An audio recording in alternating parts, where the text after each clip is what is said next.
football, because thanks to the Euros, it may have been mentioned once or twice over the summer in my house. As a proud European, I believe I backed 8 teams in total, even picking the winner.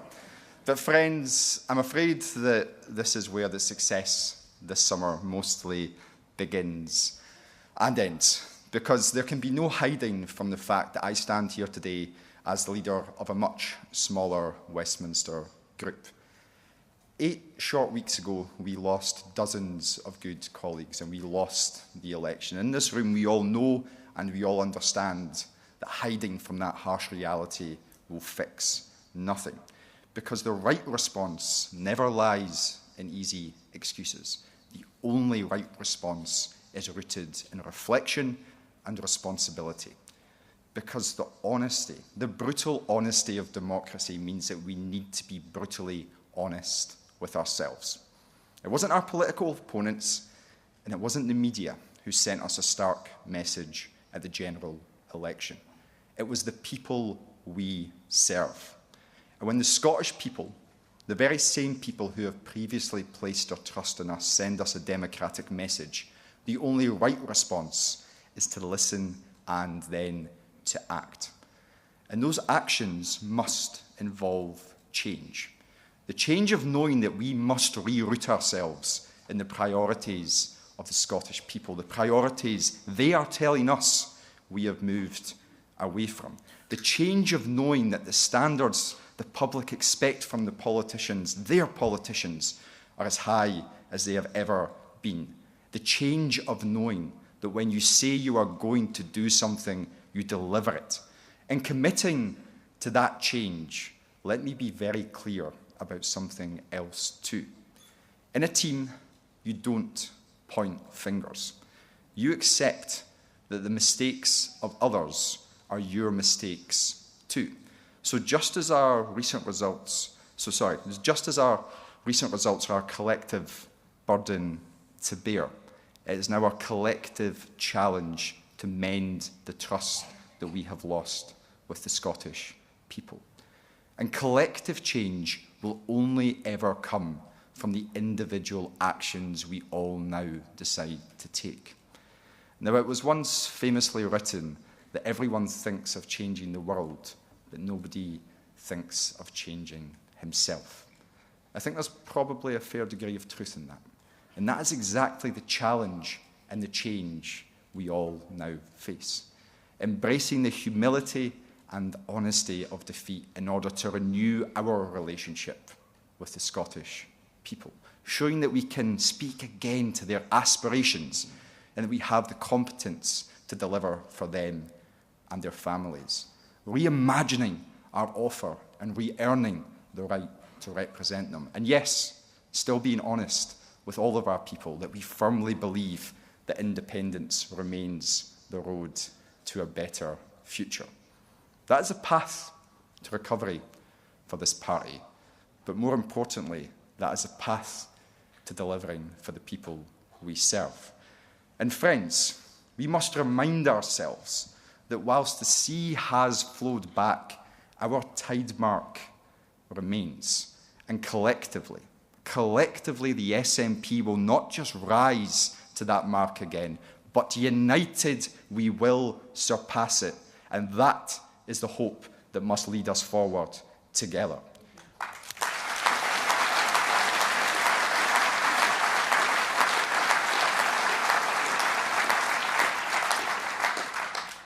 But conference, for those many colleagues who lost their seats at the general election, I do want to take the chance to say this. The result was no reflection on their individual work. It was a consequence. It was a consequence of circumstances far beyond their control. Because on fighting for Scotland's democratic right to choose our own future, on opposing Westminster austerity, on calling out the madness of Brexit and rejecting the racist race to the bottom on migration, on stopping Boris Johnson's illegal lockdown of Parliament, on standing up for the WASPy women, and in being the first to call for a ceasefire in Gaza, our colleagues did this party and Scotland proud.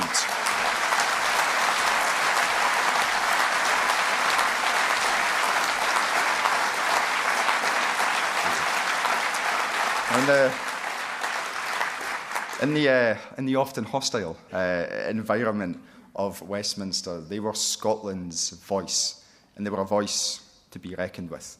And that's why their commitment to this party and movement is far from finished. But friends, it's also worth remembering that every election does have a silver lining. So up in Whisky Country, service is now being delivered by Graham Ledbetter. Whilst if you travel a little along the coast, Seamus Logan was a wee bit too concerned that Douglas Ross had one too many work commitments. And in fairness, I was there that night. I was there, and in fairness, it's worth saying that the only people happier than Seamus and his team that night were Douglas Ross's own colleagues. But friends, the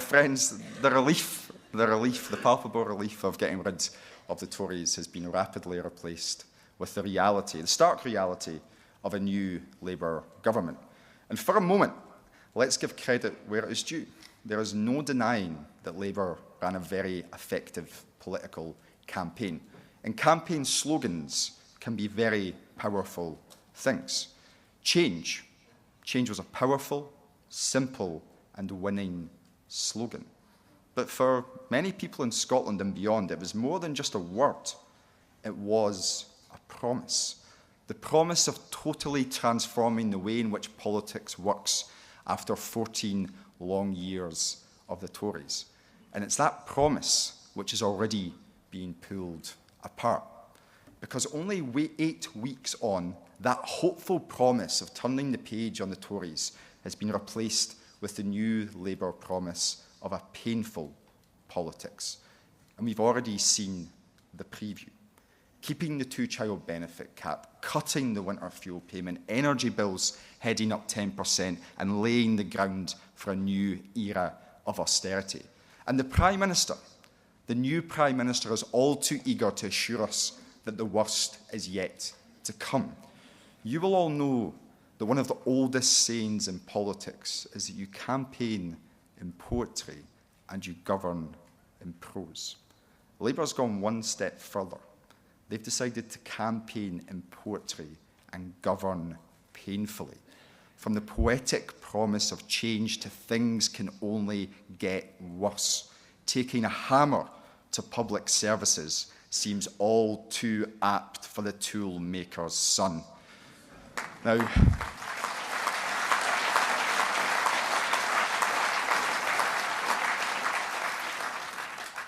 conference, in fairness to the new government, politics is about choices. And all too often, those choices are tough. The Tories did trash the economy. They did leave a shocking inheritance. All of that is true. In fact, I think I even remember John Swinney saying that once or twice during the election campaign, or maybe I wasn't reading his lips properly. But the serious point is this. If politics is about choices, then there is a fundamental choice that all parties face during every election. And this summer, the public witnessed Labour's choice, deliberately choosing to say one thing to the public when asking for their votes, and cynically choosing to say the exact opposite just weeks after. And this Labour government will now have to live with the choices they have made.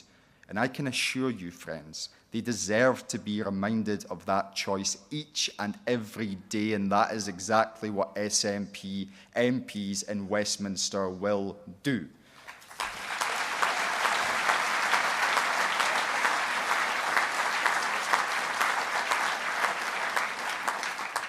And friends, I know I'm not the only one thinking that the early positioning of this new Labour government sounds all too familiar. For instance, listen to this. This budget is needed to deal with our country's debts. This budget is needed to give confidence to our economy. This is the unavoidable budget. Now, the accent may have been a terrible interpretation, but you would be easily forgiven that believing that those words were from Rachel Reeves these last few weeks. But they weren't hers. They actually belonged to George Osborne. He said them 14 years ago. So delegates, the Westminster roundabout has turned full circle. The same political lines and the same political choice to impose austerity. Rachel Reeves and George Osborne, the architect and the apprentice of austerity.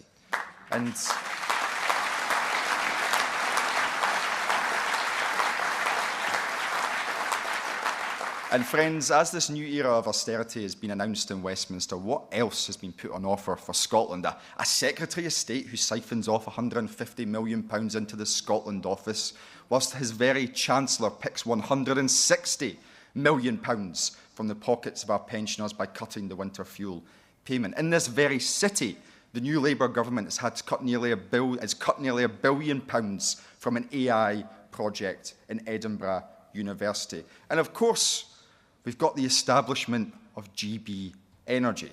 Friends, that's a film that we have all seen before, is it not? Westminster casting its gaze north to Scotland's resources with pound signs rolling in their eyes. Well, let's remind them here and now that whilst they may brand it GB Energy, we all know that it is Scotland's energy.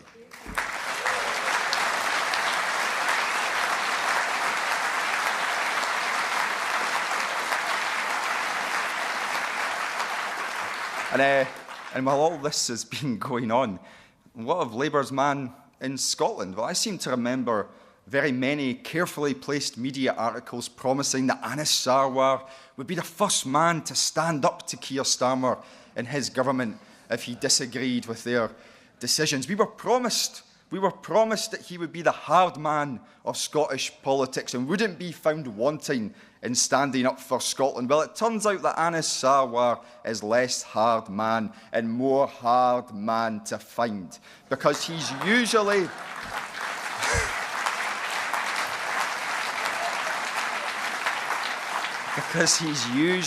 tucked away, is he not, trying to think of the latest excuse to justify another broken promise coming from his masters in London.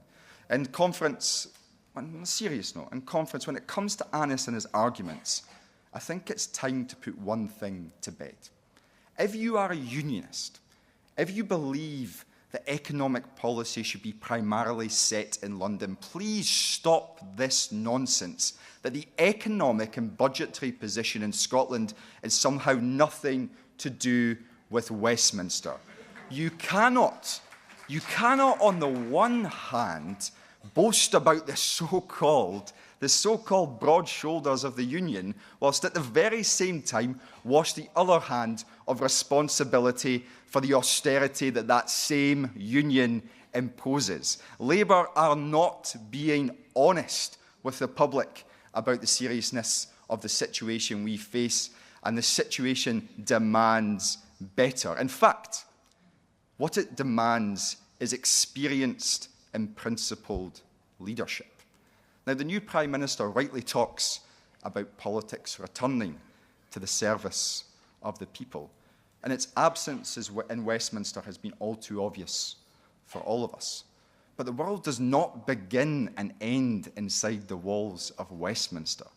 There have been politicians on these aisles who have always held true to the trust of genuine public service, because we all know that John Swinney is the living embodiment of a politics of service.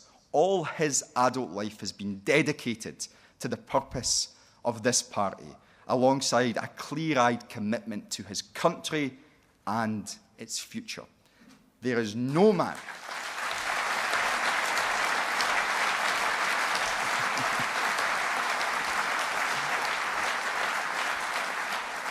There is no man who I would trust more to take us through these turbulent times.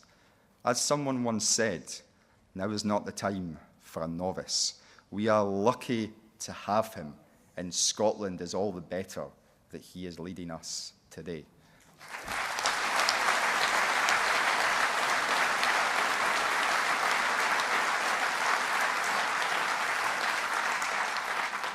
And friends, the patient and purposeful leadership of our First Minister should also inform our primary belief in independence, because it's that patience and purpose that will complete the last hard yards of realising that future. We should be honest. It has never been and never will be a seamless path to self-determination and independence. And at times over the last few years, we should probably admit that we were guilty of giving that impression. Now, I understand why that happened. Sometimes the non-stop nature of modern politics fed the strategy of one last push. But the intense immediacy of that narrative doesn't serve the need for patient persuasion of those who we still need to convince. And it does something else too. It distracts us from the bigger trends and the broader sweep of history. Because in truth, real and lasting patterns in politics aren't shaped and defined by any one day or by any one election. And when we step back for a moment, when we pause, the bigger pattern and the bigger picture of Scottish politics comes clearly into view. And it shows that amongst the massive electoral swings in Scotland since the independence referendum 10 years ago, there remains an underlying stability in Scottish politics that neither of us, nationalists or unionists, have been successful yet in convincing the public, the overwhelming public, of the case for either independence or for the United Kingdom. Now, some people may present that as a negative of the argument of being stuck. But in reality, I think it actually reflects a deep faith in Scottish democracy, the wisdom of a population who will decide our democratic future when they alone deem the time to be right. And in that context, we must always be willing to reach beyond our own comfort zones, beyond our own boundaries, to listen to and engage with those who do not yet share our vision. After all, friends, we must never lose sight of the fact that just as it is our Scotland, it is their Scotland too. And building a nation fit for the future is a responsibility that all of us together share. And conference, when we consider that bigger picture, we should always take heart and hope from the fact that half of our population still believes that independence remains the most desirable destination for Scotland's future. That remains an unprecedented opportunity, because in the ongoing argument between the Westminster status quo or a new Scotland, we still hold trust and faith that the strength of our argument will win the argument, and it will be our future. No matter how many speeches the new Prime Minister makes, the fundamentals won't change. There is no fixing the foundations of broken Britain with a Westminster migration policy that ignores its economic benefits and demonises some of the most vulnerable people on the planet. There is no fixing.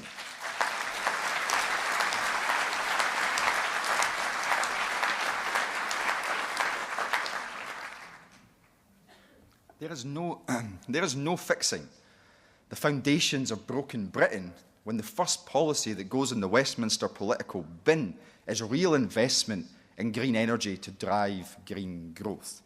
And there is definitely no fixing the foundations of broken Britain if you won't even mention, never mind deal with, the ultimate financial black hole that is Brexit. But friends, the failures of Brexit Britain alone can't be our sole argument, and it shouldn't be our primary motivation. Because at times, too, we have been guilty of straying from an optimistic and aspirational vision. Instead of resting and relying on the failures of the British state, the real motivation of our message must be the potential and possibility that Scotland is so rich in. We can't get stuck in the cycle of constantly lowering expectations instead of raising hopes. Our argument, our belief, and our offer to the Scottish people is that Brexit Britain is not as good as it gets. We believe that decisions made in Scotland for Scotland can deliver a better future for all of Scotland, that becoming a normal, independent country in Europe can meet our people's needs and their aspirations, that it can deliver the basic belief that the next generation can and should aspire to a higher standard of living and a better quality of life than that which came before. These are simple things, friends, but they are the most important things of all. And that is a hopeful horizon we can offer and that we can argue for. And it's that hope, that optimism and that aspiration that must guide our response to the challenges we now face. Friends, that is the path to recovery. It is the route to real change, and ultimately it offers us the best road to independence. Thank you very much.